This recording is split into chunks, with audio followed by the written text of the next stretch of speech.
Amiibo! God, what a stupid name.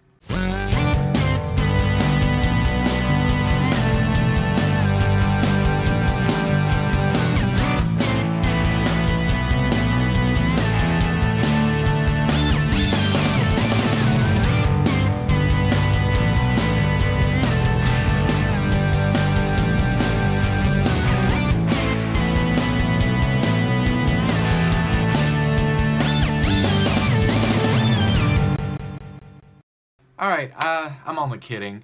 Amiibo kind of sounded a little weird when it was first announced, but I think it grew on people, and now it just kind of sounds natural, like it's always been around.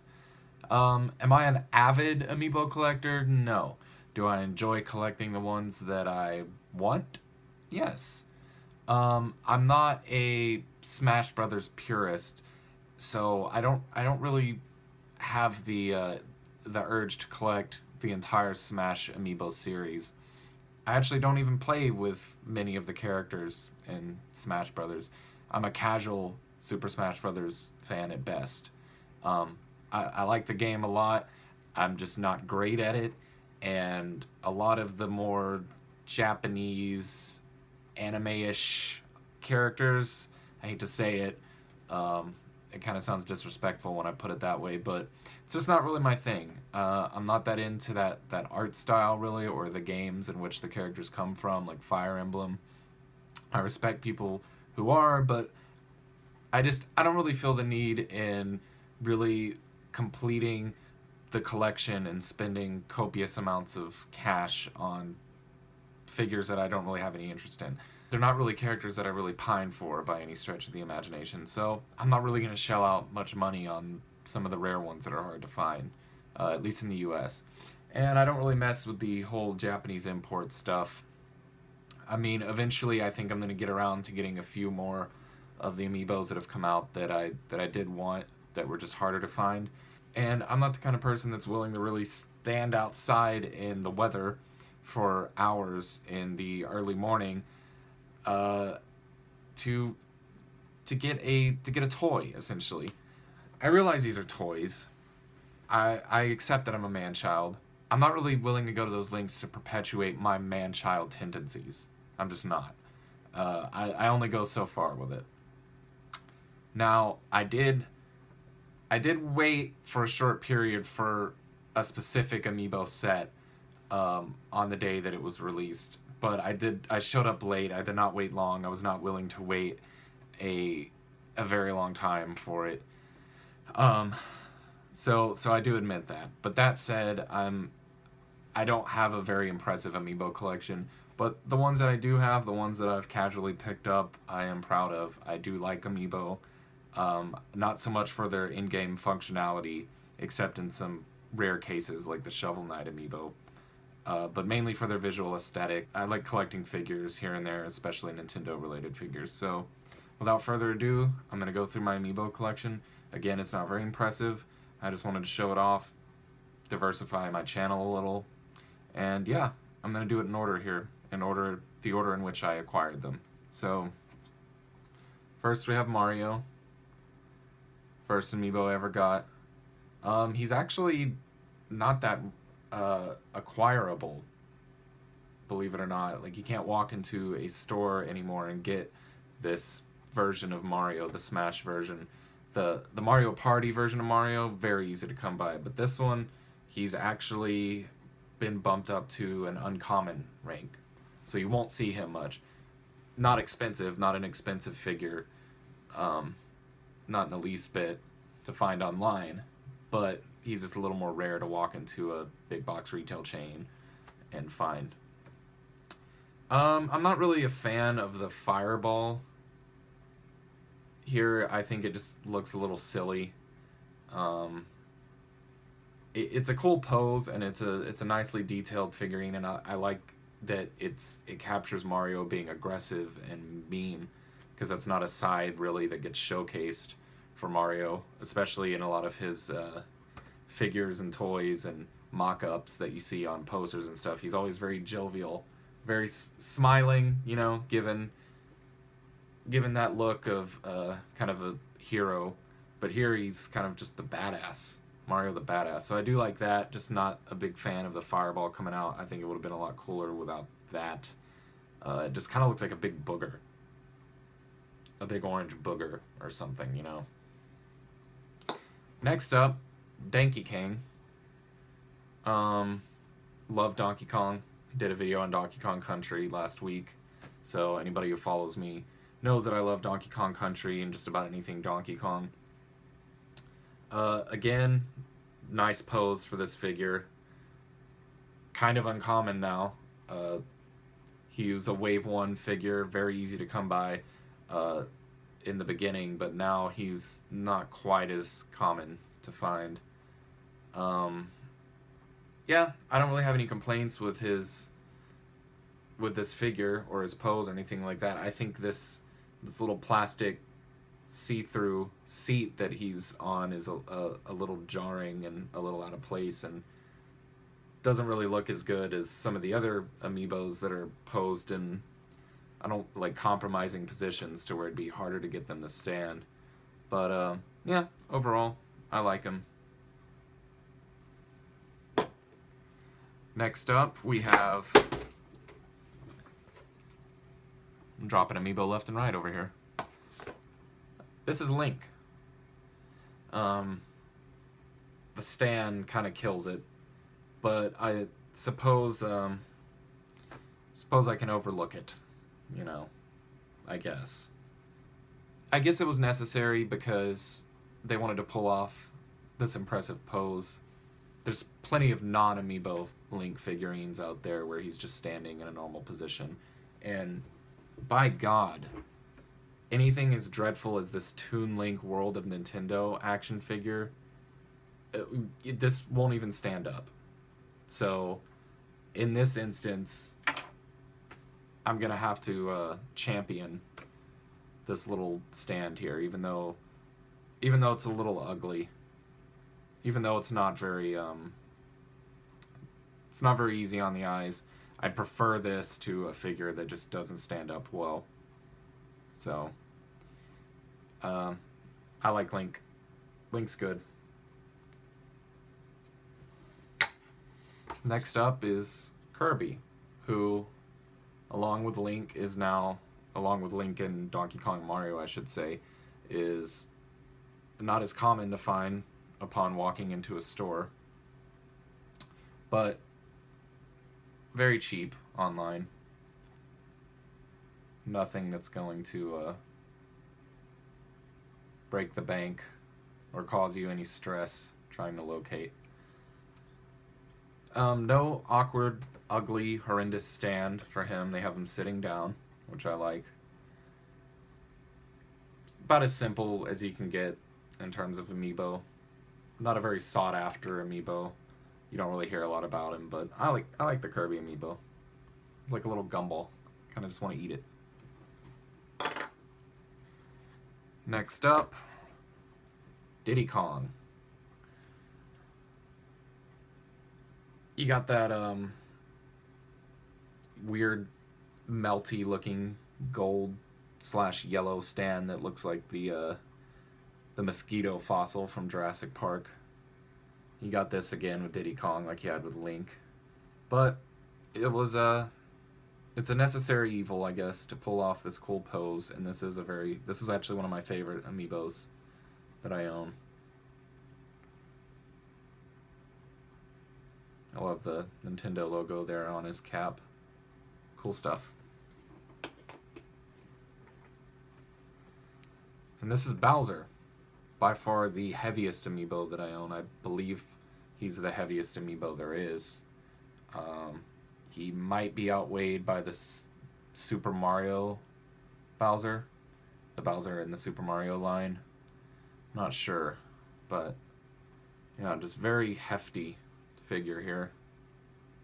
No weird stand. Evil looking badass, and to be honest, Bowser is my go-to for the Smash game itself. So, say what you will, he's not a very popular character amongst most Smash Brothers fans, but I really like the big hoss. I really like the big guys in the game. Very simple move set, heavy hitting, and this amiibo is no exception. Toon Link, far superior to the Toon Link figurine I showed you in the World of Nintendo line of cheap action figures. This one has no issues standing up, obviously, because of the standard amiibo circular stand. So, not really much to say about this figure. It's a nice Toon Link. He's got the sword and the shield there. Those big anime eyes. Love Wind Waker. Love Toon Link. And I'm glad he stands up. Sheik, which is just Princess Zelda in her manly, kick-ass disguise. Again, you got the weird stand there, although this time it's clear, which I feel like they should have used for all of the ones that required a stand, but that's just me. Cool martial arts pose here. The ponytail is a little fragile. I feel like in compromising positions, this could easily be broken. But this is not a rare amiibo at all, so easily replaceable. Cool amiibo. It's a cool one.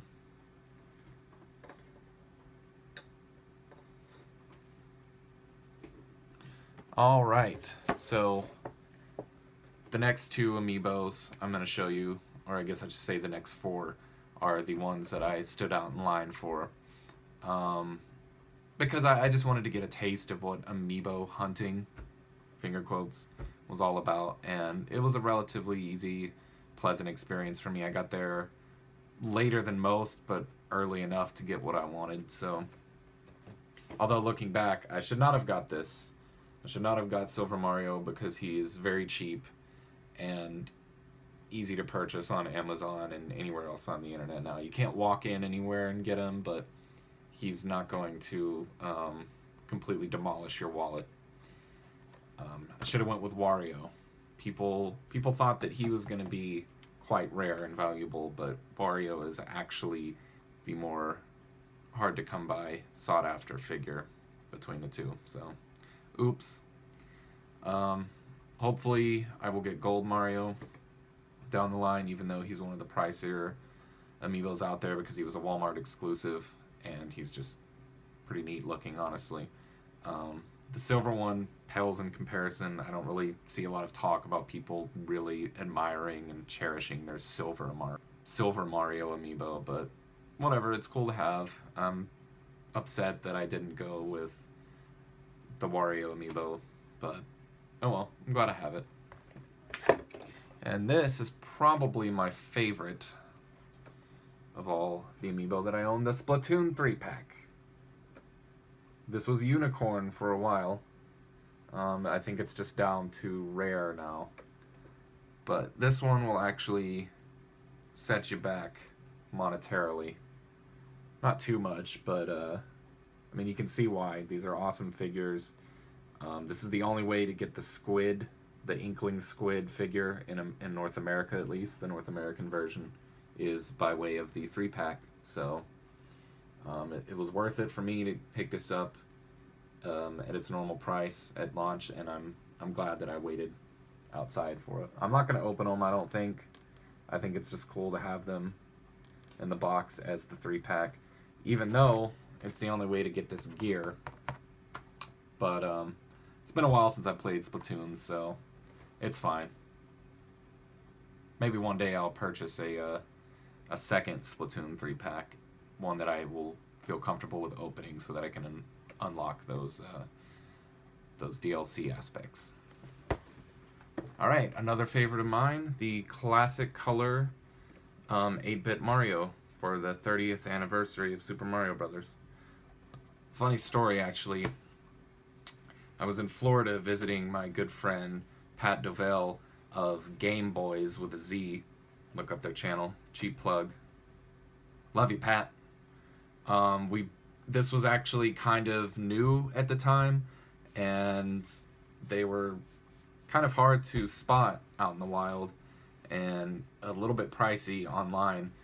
So me and him were at the mall, the Floridian Mall, and we both spotted the last one they had at the GameStop, and we both darted towards it like a couple of little boys fighting over an ice cream cone. And looking back on it, I really hope nobody saw us doing that. But when I look back on it as I advance in age, it'll always put a smile on my face. Um, Him being the muscle and brawn kind of man that he is, he beat me to it and overpowered me, and he got it. But being the good sport and the kind friend that he is, he ordered me one and had it shipped to me for it to arrive by the time that I got home in Texas. So thank you, Pat. I hate you for triumphing over me in that instance, but you did the right thing, and I got my cool amiibo out of it, so thank you. We have Shovel Knight. I repeat, Shovel Knight. Just got this a few days ago when it released on Friday. Actually, I got it the day after. Yeah, that's right. Which was odd because I strolled in there the day after release for this bad boy and just casually picked it up. Granted, it was the last one that they had at my my local GameStop, but that's still really odd. I mean, I've heard conflicting reports saying that this isn't rare, that it is rare. Yacht Club Games, who published Shovel Knight, said that stock is going to be plentiful and that everybody who wants to get their hands on a Shovel Knight amiibo will, in fact, get their hands on one of the figurines. So I don't know yet. It's kind of up in the air. But judging by my experience, this was not a difficult amiibo to find, which I'm happy about. I mean, they want everybody that wants one of these to get one, and I want that too. Is it cool to have a rare amiibo that's kind of hard to find? Yeah, it is. I mean, everybody likes to gloat about that, and it just feels a little more, it feels a little better to just kind of show that off on your shelf, I guess. But at the same time, it's like, I want everybody to have this if they want it. It should be readily available to the public. You know, fuck scalpers and all that. So yeah, I hope they do have a high number of these, because it's a really nice figurine. The only thing I can think of as to why it didn't just completely sell out quickly is because it's not in the Smash Brothers line, which has been the main focus of Amiibo since its inception. And I mean, Shovel Knight's popular, but it's still kind of an indie thing compared to Smash Brothers. I mean, that's a Nintendo juggernaut of a game, and a lot of the characters in that title and in that franchise are beloved characters that date back many years. Shovel Knight's kind of a new IP, so that's really the only thing the only thing that comes to mind, I guess, as to why this was so easy for me to pick up the day after release. I didn't have to stand in any lines or anything. So yeah, I hope that it's not too scarce in supply, because it's a really nicely detailed amiibo. And not only that, I mean, it's basically $13 DLC, which is a nice bang for your buck. I mean, it's an entire co-op mode and some challenge stages as well for Wii U owners and 3DS owners, which I have both, but I only have the game for Wii U, which is fine. I don't need 2 copies. But yeah, it's a really good deal. I mean, I mainly get Amiibo for the visual aesthetic. You know, I don't actually use a lot of the features. I don't store a lot of info on these. It's very rare that I do that. But I think in terms of a reason to scan an Amiibo, I'd say this takes the cake. really cool stuff. Now if I can only find somebody to play locally with me to get some use out of that co-op mode that this amiibo unlocks, but I don't really have any friends. I'll take that back. I have friends, but nobody that actually wants to come over here and sit down with me and play a game locally. Everybody likes to play online now. But anyways, yeah, that's my amiibo collection. As I said, not very impressive. You know, it's a humble little collection. I have pretty much what I want aside from Wario and King Dedede and a few others. But I'm sure in time I'll get them. It's no rush for me. I'm not a crazy collector in that regard. But yeah, I really like them. Amiibos have been a great success for Nintendo. I mean, shit, where would they be without them? I mean, yeah, they'd still be afloat. It's Nintendo. They're a huge conglomerate of a video game company. They're not going under anytime soon. It's just that the Wii U has been so stagnant in sales, and there's just large droughts in between big games. So Amiibo kind of saved Nintendo's, I guess, public interpretation. And I mean, it put some change in their pockets. So it's a win-win for collectors and lovers of Nintendo and for the company themselves, because it's made them some money, and I think it has a good future. I think Amiibo will continue for quite a few years to come, after the NX launches and all that, because people can't get enough of these things. And even though my tendencies to collect them are mild at best, and I'm just kind of a casual fan of these things, I'm no exception. I like them. They're not, little kids can enjoy them. Adult collectors love them and are willing to go to great lengths to get them, as we've seen. So all around, I love my Amiibo. I will be getting more in the future. Oh, Yarn Yoshi, that's another one I need, and Mega Yarn Yoshi if that ever goes down, which is doubtful. That's probably one of the rarest ones there will be. But yeah, let me know in the comments what you think of my Amiibo collection. Let me know what your collection is, what you think of my thoughts on Amiibo. Yeah, and thanks for watching.